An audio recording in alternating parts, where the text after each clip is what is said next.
اگر آپ واقعی چاہتے ہیں کہ آپ کی شادی جلدی ہو، اچھا رشتہ ملے اور دل کو سکون دینے والا شریک حیات نصیب ہو، تو آج کی یہ بات پوری توجہ کے ساتھ سنیں، کیونکہ اکثر لوگ صرف وظیفے تلاش کرتے ہیں لیکن اصل راز کو نہیں سمجھتے۔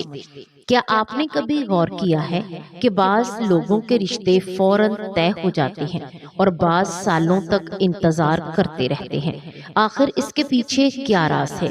کیا صرف دعا کافی ہے یا اس کے ساتھ کچھ اور بھی ضروری ہے؟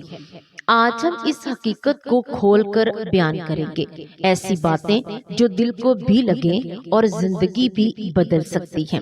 السلام علیکم ورحمۃ اللہ وبرکاتہ۔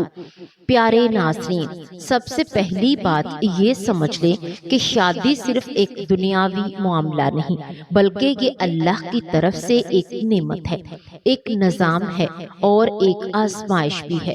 قرآن پاک میں اللہ تعالیٰ نے نکاح کو سکون کا ذریعہ قرار دیا ہے۔ اس کا مطلب ہے کہ اگر آپ صحیح نیت اور صحیح طریقہ سے دعا کریں تو اللہ تعالیٰ نہ صرف آپ کی شادی آسان فرماتا ہے بلکہ آپ کو ایسا شریک حیات عطا کرتا ہے جو آپ کے لیے رحمت بن جائے۔ لیکن مسئلہ یہ ہے کہ ہم اکثر جلد بازی کرتے ہیں، دل میں بے چینی رکھتے ہیں اور کبھی کبھی شکایت بھی کرنے لگتے ہیں کہ میری دعا کیوں قبول نہیں ہو رہی۔ حالانکہ اللہ تعالیٰ ہر دعا کو سنتا ہے، لیکن اس کے قبول ہونے کا وقت اور طریقہ وہ خود بہتر جانتا ہے۔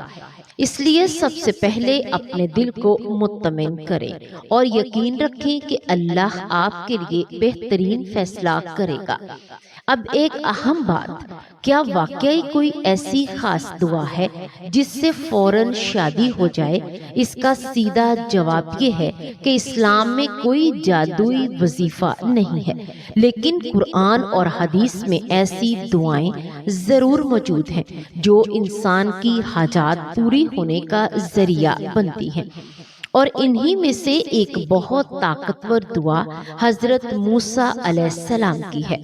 حضرت موسیٰ علیہ السلام ایک وقت میں بہت مشکل حالات میں تھے، نہ گھر تھا، نہ روزگار، نہ کوئی سہارا، اور اسی حالت میں انہوں نے اللہ سے ایک دعا کی۔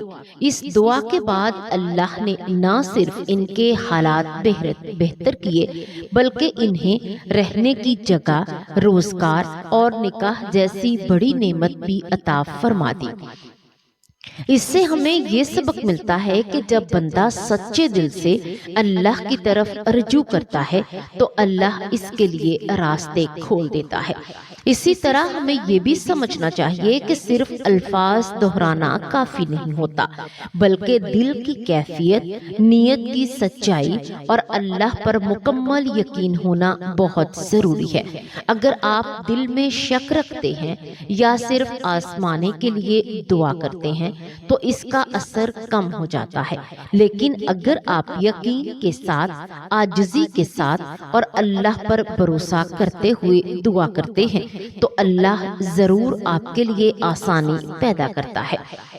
اب آئیے ہم اس دعا کی طرف آتے ہیں جو قرآن پاک میں موجود ہے اور جسے علماء نے بہت ہی مجرب قرار دیا ہے۔ ربی انی لما انزلت الی من خیر فقیر۔ اس کا مطلب ہے، اے میرے رب، جو بھی بھلائی تو میری طرف نازل فرمائے میں اس کا محتاج ہوں۔ یہ دعا بہت ہی مختصر ہے لیکن اس کے اندر بہت گہری عاجزی اور اللہ پر مکمل بھروسہ موجود ہے۔ جب بندہ یہ کہتا ہے کہ میں ہر بھلائی کا محتاج ہوں تو وہ اپنی کمزوری کو تسلیم کرتا ہے، اللہ کی رحمت کو پکارتا ہے۔ یہی وہ کیفیت ہے جو دعا کو قبولیت کے قریب لے جاتی ہے۔ اب اس دعا کو پڑھنے کا صحیح طریقہ بھی سمجھ لیں تاکہ آپ کو مکمل فائدہ ہو۔ سب سے پہلے پاکیزگی کا خیال رکھیں، وضو کر لیں، پھر کسی بھی پرسکون جگہ پر بیٹھ جائیں جہاں دل یکسو ہو۔ اس کے بعد 11 مرتبہ درود شریف پڑھیں، پھر کم از کم 100 مرتبہ یہ دعا پڑھیں، ربی انی لما انزلت الی من خیر فقیر۔ اس کے بعد دوبارہ 11 مرتبہ درود شریف پڑھیں، پھر دل سے اپنے الفاظ میں اللہ سے دعا کریں، اپنی شادی کے لیے، اچھے رشتے کے لیے اور نیک شریک حیات کے لیے۔ یہ عمل روزانہ کریں، خاص طور پر فجر یا عشاء کے بعد کم از کم 21 دن مسلسل کریں، اور اگر ممکن ہو تو اسے اپنی عادت بنا لیں۔ اسی کے ساتھ ایک اور بھی اہم چیز ہے استغفار۔ نبی کریم صلی اللہ علیہ وآلہ وسلم نے فرمایا، جو شخص کثرت کے ساتھ استغفار کرتا ہے، اللہ اس کے لیے ہر مشکل سے نکلنے کا راستہ بنا دیتا ہے۔ اس لیے روزانہ استغفر اللہ کا ورد بھی کیا کریں، کم از کم 300 مرتبہ۔ اب ایک اور بات جو اکثر لوگ نظر انداز کرتے ہیں، عمل صرف دعا کرنا کافی نہیں بلکہ عملی قدم بھی ضروری ہے۔ اپنے گھر والوں سے بات کریں، اچھے لوگوں سے رابطہ رکھیں، اپنے کردار کو بہتر بنائیں اور اللہ پر بھروسہ رکھیں، کیونکہ اللہ اس بندے کی مدد کرتا ہے جو خود بھی کوشش کرتا ہے۔ یاد رکھیں، شادی میں تاخیر کبھی کبھی ہمارے لیے بہتر بھی ہو سکتی ہے۔ ہو سکتا ہے کہ اللہ آپ کو کسی غلط رشتے سے بچا رہا ہو یا آپ کے لیے اس سے بہتر کچھ تیار کر رہا ہو۔ اس لیے کبھی بھی مایوس نہ ہو بلکہ ہر حال میں اللہ کا شکر ادا کریں۔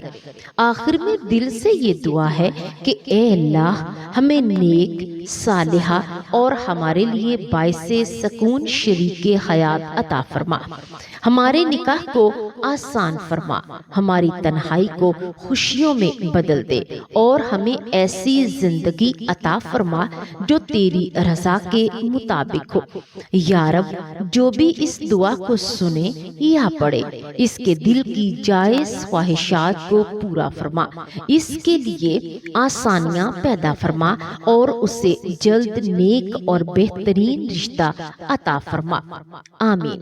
اللہ تبارک و تعالیٰ سے دعا ہے کہ اللہ تبارک و تعالیٰ ہمیں نیکی کی بات کو سننے، سمجھنے اور اس پر عمل کرنے کی توفیق عطا فرمائے۔ اللہ تبارک و تعالیٰ ہمیں قرآن و سنت کے مطابق زندگی بسر کرنے کی توفیق دے، ہمیں پنجگانہ نمازی بنائے، ہماری نمازوں میں خشوع و خضوع پیدا فرمائے۔ پیارے ناظرین، یہ بہت ہی معلوماتی ویڈیو ہے، اسے اس لیے دوسروں تک شیئر ضرور کریں۔ ہو سکتا ہے کہ آپ کی شیئر کی ہوئی ویڈیو سے کوئی راہ راست پر آ جائے۔ حضور پاک صلی اللہ علیہ وآلہ وسلم نے فرمایا، نیکی پھیلانے والے کو ایسا ہی اجر ملتا ہے جتنا کہ نیکی کرنے والے کو۔ اللہ تبارک و تعالی ہم تمام مسلمانوں کا حامی و ناصر ہو، آمین یا رب العالمین۔